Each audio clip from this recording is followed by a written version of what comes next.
नमस्कार. मी डॉक्टर वासुदेव देशिंकर, कोल्हापूरहून. आज शनिवार आपल्या भेटीस येतोय. मित्रांनो, आपण गेल्या काही एपिसोडमध्ये निर्णयाविषयी हाताळले, पाहिले. परंतु त्या विषयाला धरूनच ज्या प्रथम गोष्टी येतात त्या आपण पाहूया. आपण मागच्या वेळेला कुटुंबावरती गुरुऋण, मातृऋण, सामाजिक ऋण पाहिले. आज आपण क्षमेबद्दल बोलणार. क्षमा म्हणजे माफ करणे, माफी देणे. वास्तविक पाहता क्षमा हा गुण सगळ्यांच्यातच आहे. परंतु क्षमा या गुणाबरोबर प्रत्येक मानवाच्या, मनुष्याच्या अंगामध्ये, शरीरामध्ये, मनामध्ये वयाच्या वाढत्या क्रमाप्रमाणे अनेक गुण येत असतात आणि ते बाहेरून येत नसतात. ते आपल्या आतच असतात, फक्त ते प्रसंगाला व्यक्त होतात. दया, क्षमा, शांती हे तर आपल्या संस्कृतीचं मुख्य प्रिन्सिपल आहे. परंतु ते सगळ्या जगाला लागू आहे. आणि म्हणून आपण या क्षमेकडं अशा दृष्टिकोनातून बघूया की त्याचा जीवनामध्ये वापर केल्यास किती चांगल्या पद्धतीनं उपयोग होऊ शकतो. मुळात क्षमा करायची झाली तर ते दुधारी शस्त्र आहे. म्हणजे आपण चूक केली तरी क्षमा करायला पाहिजे आपण, आणि दुसऱ्याने चूक केली तरी क्षमा करायला पाहिजे, असा त्याचा अर्थ आहे. आणि हे दुहेरी शस्त्र तलवारीच्या म्यानाप्रमाणे आहे. ती तलवार जर म्यानातच कायम ठेवली तर त्याचा काय उपयोग नाही तलवारीचा. तर तलवारीचा वापरही करायला पाहिजे. आणि त्यासाठी क्षमा हे जे शस्त्र आहे हे मी जरा बाकीच्या दोन गुणापेक्षा अगोदर घेतलेलं आहे. मित्रांनो, जीवन जगत असताना आपला स्वभाव जसा बनतो, स्वभाव जसा घडतो, त्याप्रमाणे ह्या गोष्टी व्यक्त होतात आणि ते आपल्या हातात नाही आहे. समोरचा माणूस कसा वागतो हे आपल्या हातात नाही आहे. समोरच्या माणसाला बदलणंही बहुतांशी आपल्या हातात नाही आहे. आणि मग ते हातात नसताना त्याच्यासाठी आपलं जीवन चिंतायुक्त का करायचं, हा खरा प्रश्न आहे.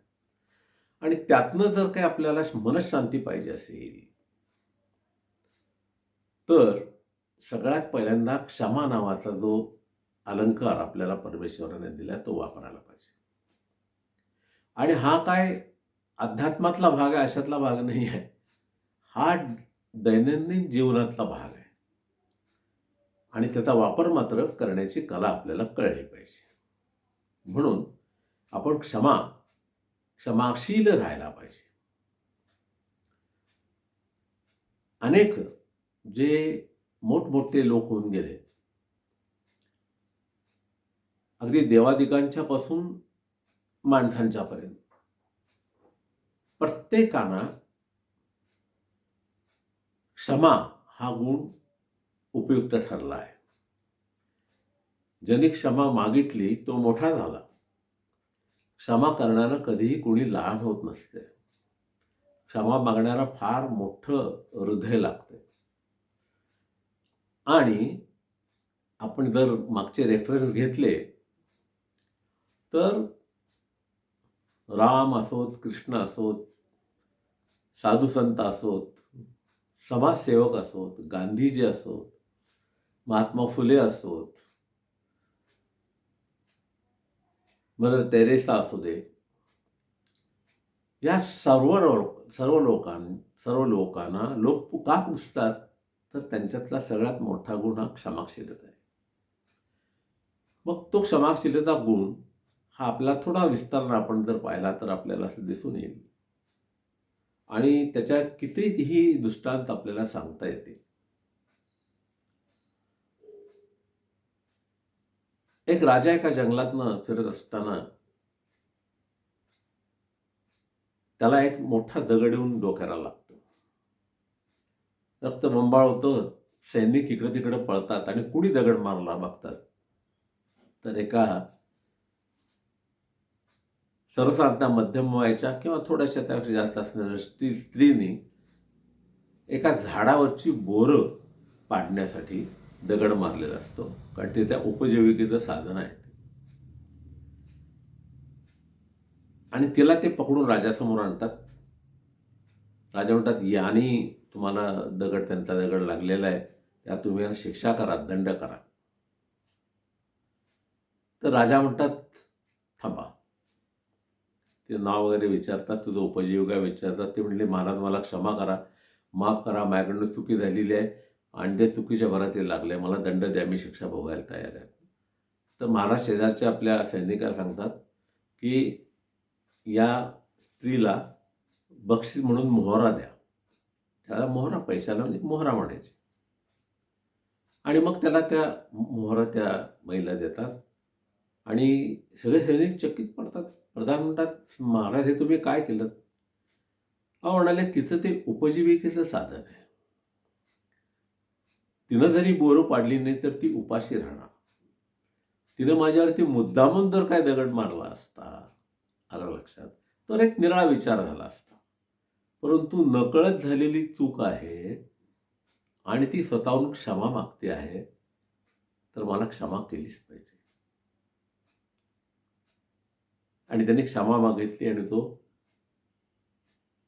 आपल्या चिंतेच्या कारणातनं म्हणा किंवा दुःखाच्या कारणातनं मुक्त झाला आणि त्या स्त्रीला जीवनामध्ये एक मनःशांती मिळाली, की एवढा मोठा राजा आपल्या हातनं चूक देखील माफी करू शकतो. तर आपणही आपल्या जीवनात बदल करायला पाहिजे.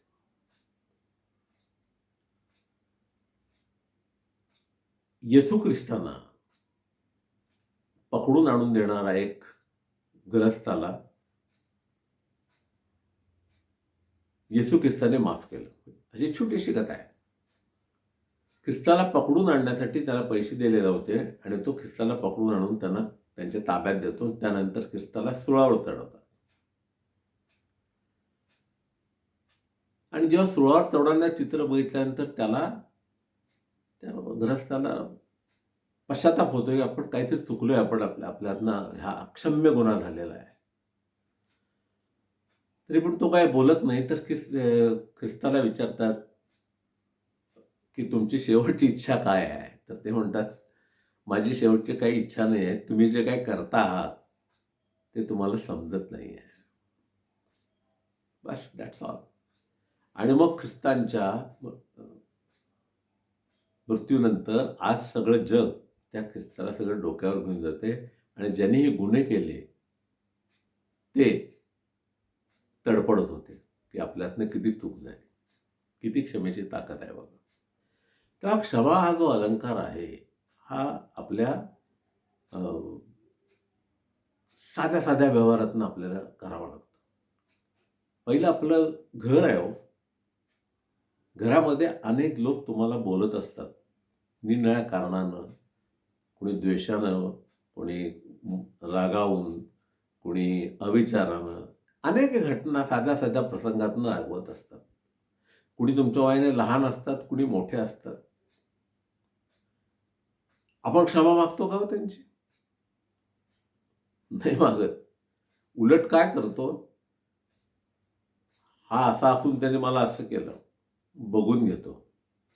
हा धाकटा असून मला बोलला, बघून घेतो. ह्या सगळ्या गोष्टी आयुष्यभर मनात साठवून एके दिवशी त्याचा विस्फोट होऊन छोट्या गोष्टीमुळं मोठ्या गोष्टी आणि मोठी रिलेशन तुटली जातात. तेव्हा अशा गोष्टी मनात न ठेवता त्या वेळेला काढून टाकल्या पाहिजेत. तुम्ही अशी अपेक्षा करू नका की पुढचा माणूस आपली क्षमा मागेल. त्यांनी मागितली नाही तर तुम्ही मग क्षमा मागा. तुम्ही मोठे व्हाल. मनःशांती मिळेल. त्याच्या मनात किती दिवस राहतंय, काय राहतंय त्याचा विषय आहे. ती चिंता त्याला जाळत राहील. आपली इच्छा नाही तसं व्हावं, पण ते राहणार. पण आपण क्षमा मागितली पाहिजे. हा महत्त्वाचा भाग आहे. आई-वडिलांनी तुम्हाला काही मोठं असताना देखील, मोठ्या वयात देखील रागवलं, तरी काय आपल्याला राग वाटायचं कारण नाही. ते आपले आई-वडील आहेत. त्यांनी किती कष्टा खाल्लेल्या आहेत आपल्याला माहीत आहे. तेव्हा त्यांच्याजवळ बसूनच त्यांना सांगायचं आई-वडील किंवा माझ्याकडनं काहीतरी चूक झालेली आहे. तुम्ही बोललात, माझ्या मनात काही नाही आहे. नाही करत आपण. माझ्या बायकोसमोर बोलला, माझ्या मित्रांसमोर बोलला आई-बाप माझे. तेव्हा हे लक्षात ठेवा. ह्या क्षणिक गोष्टी असतात, परंतु त्या मिटल्याच पाहिजेत. नवरा-बायकोंच्या मधले वादविवाद तर हा संसारातला न चुकणारा भाग. त्याच्यावर किती गोष्टी सांगायच्या त्याला काय अंत नाही. परंतु संसार चालू आहे, तडजोडी चालू आहे. न बोलता संसार चालू आहेत. मान-अपमान घेऊन संसार चालू आहे. पूर्वी तरी बायकांना, स्त्रियांना मारणे आणि बोलणे ही तर पद्धतच असायची. आता गुन्हे आहेत. 24 तासाच्या आत तुम्ही कंप्लेंट लिहिली की आत. बेड्या. अशा टोकाला तर काय आपण जात नाही. सुशिक्षित लोक तर जाणार नाहीत. तर आपण अशा वेळेला नवरा-बायकोतलं भांडण 24 तासाच्या आत मिटलंच पाहिजे. कोण पुढून क्षमा मागतंय हे बघू नका. एकदा नवरा-बायकोचं भांडण झालं आणि बायको म्हणाली, "I am not going to talk you." मी तुझ्याशी बोलणार नाही. तर नवरा काय म्हटला, "नक्की?" तर अशा पद्धतीच्या गोष्टी घडतात, संसारात घडत असतात. तेव्हा एक लक्षात ठेवा, की जेव्हा 2 स्त्री-पुरुषांचं मिलन संसारासाठी झालेलं असतं, तर त्यामध्ये 2 नुसते शरीर एकत्र येत नसतात, तर मनं एकत्र आलेली असतात. तेव्हा चुका ह्या होणार. तुमच्याकडनं होणार, पत्नीकडनं होणार. 24 तासाच्या आत त्या मिटल्या पाहिजेत. तुम्ही जवळ जा, बसा, समजूत काढा, माफी मागा. तिनं मागितली नाही तरी माफी मागा. तिने मागितले तर फारच छान आहे, पण हे सगळं संपवायला पाहिजे. अहो मित्र, या जगामध्ये सगळ्यात अमूल्य देणगी कोणाला परमेश्वराने दिली आहे तर मित्राची दिलेली आहे. मागं सांगितलं तुम्हाला, जे कुणाला सांगू शकत नाही ते तुम्ही मित्राला सांगणार. तुमच्या दुःखात सहभागी, तुमच्या सुखात सहभागी अशा मित्रांची पुष्कळ वेळेला परिचयात अवज्ञा म्हणतात. त्यावेळेला भांडणाची, मतभेदाची शक्यता असते. म्हणून मैत्रीत देखील एक मर्यादा आपण राहिलं पाहिजे, हे पण लक्षात ठेवलं पाहिजे. आणि मग वाद झाले, तात्विक मतभेद झाले तरी हरकत नाही. मनाचे मतभेद होता कामा नयेत.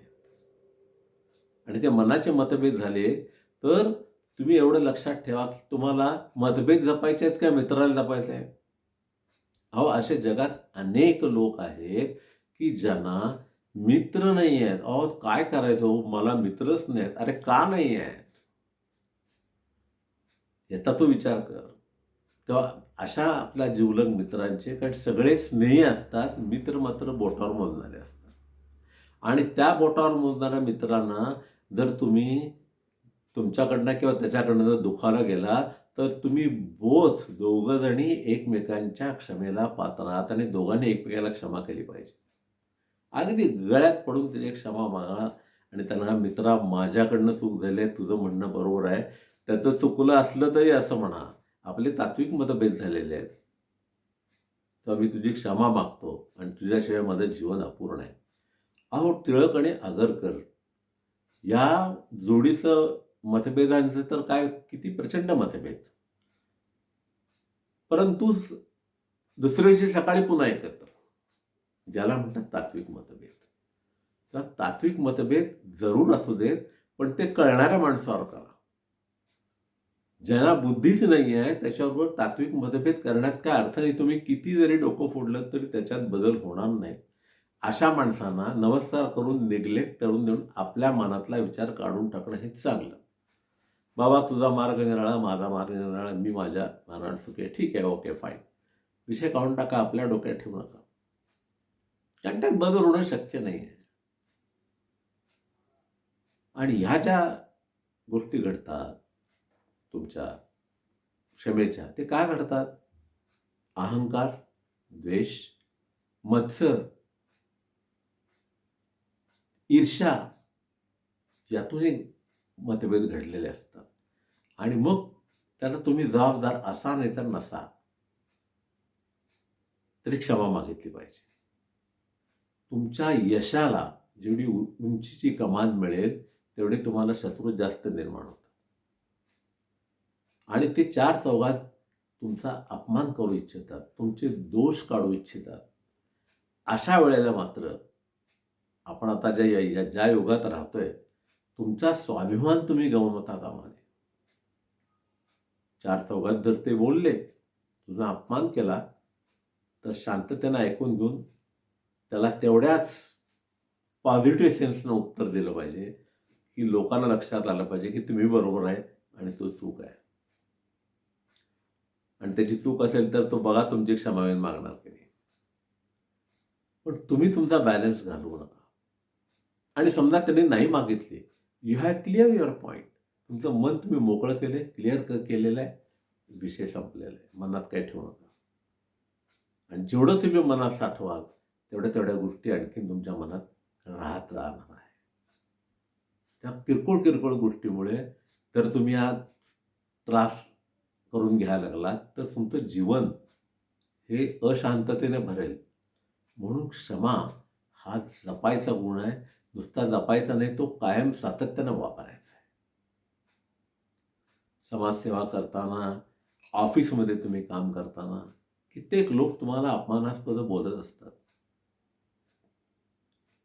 त्यावेळेला आपण काळ काम योगाचं गणित वापरलं पाहिजे, की या माणसाला न कारण नसताना बोललाय किंवा चुकीचं बोललाय. Let go 12 hours, will talk tomorrow. आपण उद्या बोलूया, त्याच्याशी विचारूया, बाबा माझं काही चूक झालंय का? माझ्याकडनं काही चुकी झाली आहे का? तर मी तुझी क्षमा मागतो, क्षमा कर. आणि मला असं वाटतं मी काय बरोबर आहे आणि तू चुकलेला आहेस, तेव्हा पुन्हा असं माझ्याशी बोलू नकोस. मला तुझ्याशी मैत्री, स्नेह ठेवायचा आहे. खलास. अशा पद्धतीनं माणसं जोडली पाहिजे. तोडायला 1 सेकंद लागत नाही हो. 1 सेकंद लागत नाही. माणसं जोडणं ही एक कला आहे आणि ती आपण या क्षमेच्या मार्गाने जोडू शकतो. मला सांगा, गांधीजींच्यावरती इतक्या मोठा समाजसेवक समज जग त्यांना मानतं. किती अपमान झाले त्यांचे. साऊथ आफ्रिकेपासून झाले आणि आज देखील त्यांच्या विचारांना विरोध होता. पण गांधीजींनी जीवनात कधीच कोणाला उलटं किंवा असा सल्ला दिला नाही. फक्त पुंडलिकांच्या बाबतीतली तर तुम्हाला माहीत आहे. फुले, ज्योतिराव फुले आणि सावित्रीबाई फुले यांच्या अंगांच्या वरती लोक थुंकत होते. शेण मारलेलं आहे, दगड मारलेला आहे. कधी तक्रार नाही केली त्यांनी. आपलं काम कधी थांबवलं नाही. सावित्रीबाईंनी शाळा चालूच ठेवल्या. शाळेतली संख्या उलट देव वाढायला लागली आणि टीका करणाऱ्यांना पश्चाताप झाला. सावित्रीबाईंनी आज जर शाळा काढली नसती, ज्योतिबा त्यांच्या मागं उभं राहिले नसते, तर आज स्त्रिया शिकल्या असत्या काय? म्हणून त्यांना किती वंदन करावं, तेवढं कमी आहे. मोहम्मद पैगंबर एक ज्या रस्त्यानं जात असत रोज, त्या रस्त्यावरनं जाताना वरनं एक स्त्री रोज त्यांच्या अंगावर कचरा टाकायची. रोज न चुकता. ते काही बोलायचे नाही. एके दिवशी तसेच गेले आणि कचरा अंगावर पडला नाही. त्यांना आश्चर्य वाटलं, आज माझ्या अंगावर कचरा का पडला नाही? ते गेले, शेजारच्यानं विचारलं, अहो आज वरती राहणारे नाही आहेत का? स्त्री नाही आहेत का? महिला नाही आहे का? तर ते म्हणाले त्या आजारी आहेत. पैगंबर वर गेले आणि भगिनी तुला मी नमस्कार करतो म्हणाले. मला एवढंच, काय तुम्हाला काय होतंय, बरं नाही का? तुम्हाला काय मदत पाहिजे आहे का? मी तुमच्यासाठी काही मदत करू शकत असेल तर सांगा आणि तुम्हाला औषध उपचाराची आपण मी मदत करतो आणि भगवान तुमचं पैगंबर तुमचं कल्याण करो, असा आशीर्वाद दिला आणि पैगंबर निघून गेले. त्या बाईच्या मनात एवढ्या यातना झाल्या की मी एवढं रोज अंगावर केर टाकणारा माणूस, बाई, स्त्री, तिथे कुठलीही व्यक्ती असेल, पुरुष असेल किंवा स्त्री असेल, पण व्यक्ती, त्यांनी मला एवढा आशीर्वाद दिला. मी किती चूक केली, मी किती पाप केलं. झालं त्याच्या मनात परिवर्तन झालं, मन बदललं आणि त्यांची सेवा ती करायला लागली. तेव्हा क्षमा ही एक अशी गोष्ट आहे की त्याचा वापर तुम्हाला जीवनामध्ये क्षणोक्षणी करायचा आहे. विद्यासागर एकदा गाडीतनं चालले होते. गाडी फक्त इंग्लिश लोकांसाठी होती आणि गाडी सुटायची वेळ होती म्हणून ते गेले आणि जाऊन मध्ये बसले. कारण तो इंग्लिश गृहस्थ म्हणाला, "यू आर ॲस." तर ते म्हणले, "हा sir, yes I am ass, but I am sitting between the two ass." इतकी मनाची शांतता आपण पाळायला पाहिजे. म्हणून क्षमासारखी दुसरी गोष्ट कुठली नाही. जो क्षमा करायला शिकला त्यांनी जगाला जिंकण्याचा प्रयत्नातलं पहिलं पाऊल आणि महत्त्वाचं पाऊल हे क्षमा आहे. हे जाणलं पाहिजे आणि क्षमा ही केलीच पाहिजे. आपल्या घरातले भाऊ असतात, पाठीला आलेली बहीण असते, प्रॉपर्टीवरनं मतभेद असतात आणि मग ते इतके वाढतात मोठेपणी की त्यांच्या भेटी कोर्टात होतात. त्यात कुणीतरी पुढं आलं पाहिजे, कुणीतरी मागं आलं पाहिजे आणि कोर्ट काय काय म्हणा सांग, त्याला लहानपणीच्या आठवणी सांगितल्या पाहिजेत की आपण असं खेळत होतो, असं बागडत होतो, अशी मजा केली, अमुक केली, तमुक केली. अशा मायेनं सांगून त्यांची क्षमा केली पाहिजे. असेल तो चुकला असेल आणि कोर्टात गेला असेल तर. इतकं मन मोठं पाहिजे. क्षमेचं उत्तम उदाहरण गौतम बुद्ध पण आहेत. तर या दया, क्षमा, शांती ह्या ज्या गोष्टी आहेत, ह्या माणसांनी, फार मोठ्या माणसांसाठी नाही आहेत त्या किंवा म्हातारपणी शिकण्यासारख्या नाही आहेत. त्या आपल्या तरुणपणापासून आपण शिकल्या पाहिजेत आणि त्या अंगीकारल्या पाहिजेत आणि आपल्या शक्य असेल तर आणि ज्यांना ऐकून घेण्याची इच्छा असेल तर त्यांना त्याही सांगितल्या पाहिजेत. पण क्षमेला पर्याय नाही. मला हिंदी एक शेर आठवतोय, गलती एक जिंदगी का पन्ना है, गलती एक जिंदगी का पन्ना है, परंतु रिश्ते पूरी किताब है, परंतु रिश्ते की पूरी किताब है, जरूरत पड़ने पर गलती का पन्ना फाड़ दे, जरूरत पड़ने पर गलती का पन्ना फाड़ दे, मगर एक गलती के लिए सारी किताब मत फाड़ देना. जब एक गलती के लिए सारी किताब मत फाड़ देना. हे क्षमेचं खरं शास्त्र आहे. नमस्कार. पुन्हा पुढल्या शनिवारी भेटूया. आपल्याला क्षमाशास्त्र आवडलं असेल तर जरूर अवलंबा आणि हा व्हिडिओ आपल्या मित्राला आणि ग्रुपवरती शेअर करा. नमस्कार.